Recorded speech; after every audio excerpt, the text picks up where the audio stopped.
Oman എയറിൽ നേരിട്ടുള്ള point two point യാത്രക്കാരിൽ 51% വർധന. ഈ വർഷം ഇതുവരെ 3.25 ലക്ഷം യാത്രക്കാരാണ് നേരിട്ടുള്ള സർവീസിനായി ഒമാൻ എയർ തെരഞ്ഞെടുത്തത്. പോയിന്റ് ടു പോയിന്റ് സർവീസ് വരുമാനം കൂട്ടുന്നതിനും ഒമാനിലേക്കുള്ള വിനോദസഞ്ചാര പ്രവാഹം വർദ്ധിപ്പിക്കുമെന്നും കമ്പനി വിലയിരുത്തുന്നു.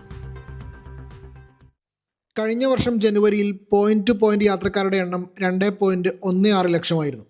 ആകെ യാത്രക്കാരുടെ എണ്ണം ഈ വർഷം ഇതുവരെ 6.08 ലക്ഷത്തിലെത്തിയിട്ടുണ്ട്. കഴിഞ്ഞ വർഷം ഇതേ കാലയളവിൽ 5.44 ലക്ഷമായിരുന്നു. അതായത് 12% വർധന. സലാലയിലേക്കുള്ള സർവീസുകളിലും ശ്രദ്ധേയമായ വർധനമുണ്ടായിട്ടുണ്ട്. 2025-ൽ 37,332 യാത്രക്കാരുണ്ടായിരുന്നെങ്കിൽ ഈ വർഷം 50,717 ആയിട്ടുണ്ട്. 36% വർധന. 2026-ൽ കമ്പനി ലാഭത്തിലേക്ക് കടക്കുമെന്നാണ് പ്രതീക്ഷിക്കുന്നതെന്നും ചരിത്രത്തിൽ ആദ്യമായി ലാഭം റിപ്പോർട്ട് ചെയ്യാനാവുമെന്നും Oman Air chief commercial officer Mike Retter വ്യക്തമാക്കി. പരിഷ്കരണ പദ്ധതിയുടെ ഭാഗമായി ലാഭത്തിലാക്കാനും ദീർഘകാല സുസ്ഥിരത ഉറപ്പാക്കാനുമായി നിരവധി തന്ത്രപ്രധാനമായ മാറ്റങ്ങൾ ഒമാൻ എയർ നടപ്പാക്കിയിരുന്നു. ഇതിൻ്റെ ഭാഗമായാണ് പോയിന്റ് ടു പോയിന്റ് സർവീസുകൾക്ക് മുൻഗണന നൽകുന്നത്.